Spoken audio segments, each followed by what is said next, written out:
Welcome back to Valley News Live at 6. You are taking a live look from South Fargo at the severe thunderstorm that is moving into Otter Tail County, now exiting you in Becker County. Here's another look at the big picture. We're seeing widely scattered showers and some thunderstorms heading now into our Friday evening. Let's get the latest on the severe thunderstorm warning. No longer includes Detroit Lakes and Frazee as the storm has exited you. Perham, you're now behind the worst of the core of the storm now as well. But for some folks in Otter Tail County along Highway 10, now headed towards New York Mills, still might see hail up to 1 inch in diameter, or the size of a quarter, and gusts up to around 60 miles per hour. This storm still warned until 6:30, so about another 15 minutes to go. Tracking to the south and east now towards you in New York Mills. One good sign that I'm seeing with this storm is the hail size. This is a track over the last 45 minutes, and radar indicated where you see the brighter blues, that's where radar picked up on 1 inch diameter hail or quarter size hail.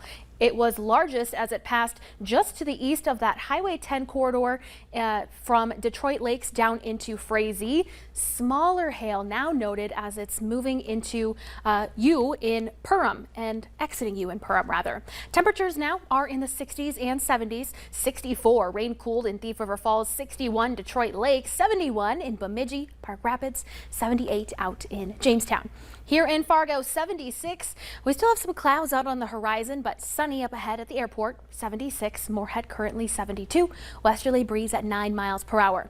And in Grand Forks, 74, partly cloudy. Wind out of the west at 8 miles per hour. Here's what you can expect for the rest of tonight. Showers and storms continue primarily across northwestern Minnesota, though we do have a couple hit and miss in eastern North Dakota, and they'll really fall apart, fade away after the sun sets. They won't have quite as much energy to work with to sustain themselves.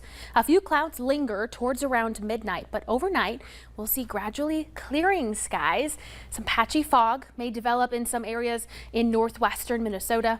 Temperatures to start your Saturday comfortably cool in the 50s, a couple areas in the upper 40s.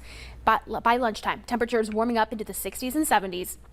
Some spotty shower activity in parts of the northern valley and in our far easternmost counties of Minnesota. Just hit and miss showers. While in the southern valley and much of eastern North Dakota, we'll see sunshine through the afternoon until late in the day. Widespread clouds start to build in ahead of our next weather maker on Sunday. More on that here in just a second. But your hometown forecast, temperatures around 5 o'clock tomorrow, a little cooler where we'll have those hit and miss showers. Most areas in the 70s to low 80s. Now let's talk about Sunday. We're starting off here late Saturday night. That's when the clouds start to build in, but rain becoming quite widespread across the state of North Dakota by Sunday morning. Heavy at times as it moves into the Central Valley, across the river into northwestern Minnesota through Sunday afternoon, and then eventually spins out by Monday morning.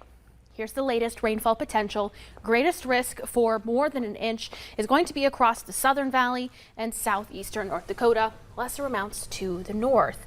Another chance of a few showers on Wednesday. But Justin, look how chilly it's going to be on Sunday. Only in the 60s. Again, the timing on these weekends has not been ideal recently. Not ideal at all. We'll get there. Thanks, Summer. Still ahead on Valley News Live at 6. We'll hear from Governor Tim Walz. He visited Iowa's State Fair, promoting his party's policies. We'll hear from him next.